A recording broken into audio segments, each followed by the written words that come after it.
Hey there! Today we're going to look at the stationery and other items I compulsively carry every day.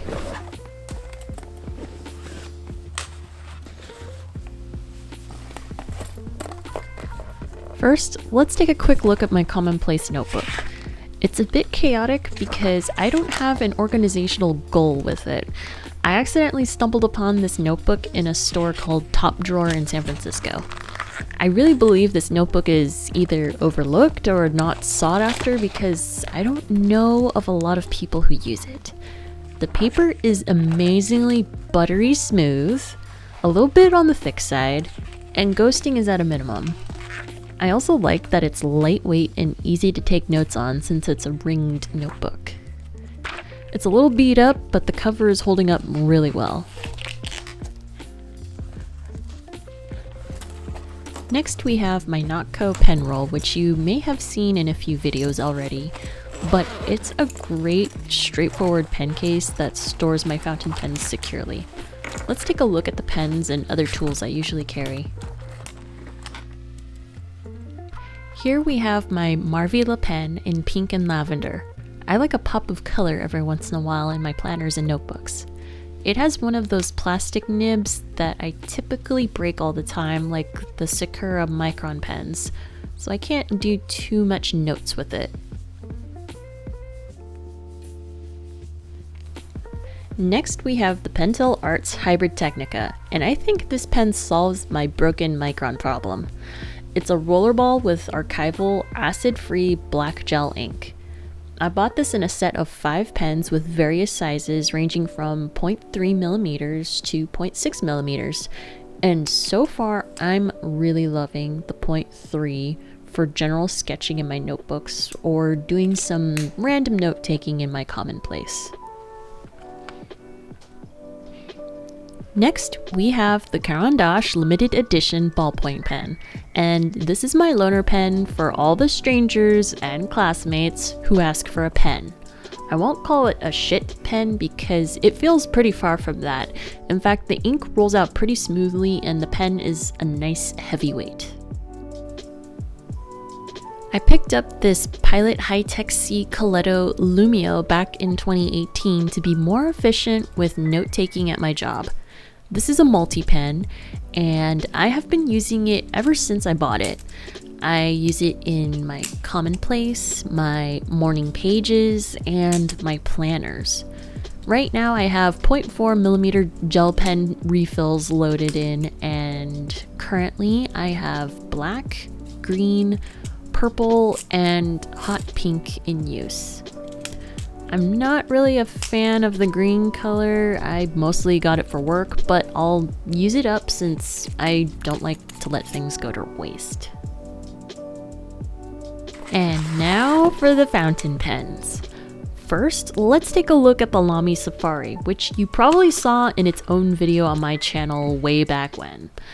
I like to keep this one as my beater pen because I like to experiment with shimmer inks, but I'm finding out it's not the best pen for that use.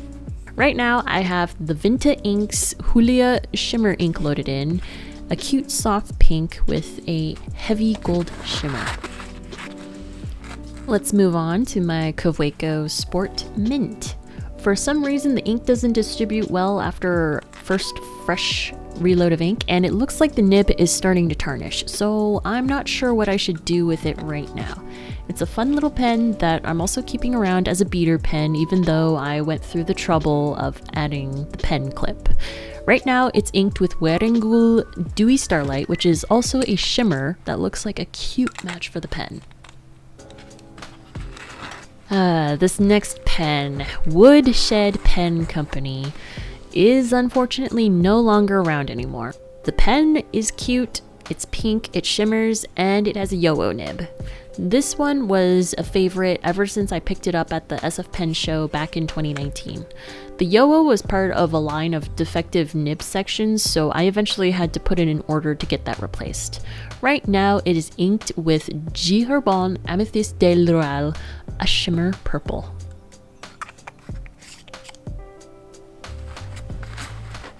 Next up is the TWISBE Eco T in the mint colorway with a 1.1 stub nib, which is the first time I stepped out of my comfort zone of EF nibs. This pen has allowed me to fully enjoy the shift qualities of my inks, and it was worth the investment. The stub isn't something I always want to reach for, but I'm slowly exploring my options with nibs outside of the limitations of EF nibs. I typically use this to create titles in my Commonplace, and I write with it in my morning pages. Right now, this one is inked with Bungbox Kaoru, a very lovely shifty teal. Last but not least, we have my Canala pen in the Kahakai colorway. I also obtained this pen as a gift at the 2019 SF Pen Show, and I adore this thing because my family is from Hawaii. I use it for my usual morning pages and note-taking in my Commonplace Notebook. Recently, it's been inked up with Troublemaker in the color Sea Glass, and it is the perfect pairing.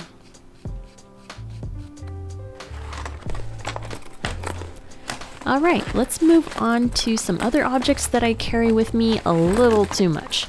Here we have a random cute pouch that I bought from an artist, and I forgot the artist's name.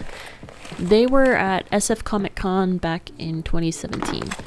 In this pouch, I carry a few washi tapes, a crap ton of stickers, and all my zebra multiliners. I don't really need to carry this with me all the time, but I leave it in my backpack and totally forget about it.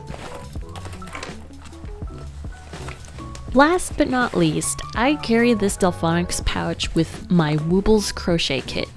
Recently, I've been using crochet as a safety activity when I take a break from work. When I say safety, I mean I need to make crafting and art feel safe again because I've been fearing creative activities after work or during my free time. Basically, I'm undoing the mess my job has festered in me.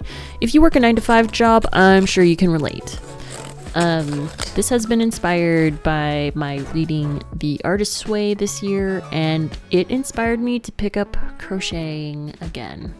If you want me to discuss that book, let me know, and I'd be happy to discuss my thoughts and process with healing my artist self. Alright, that's it for this video. Have a good day, and I'll see you next time. Bye!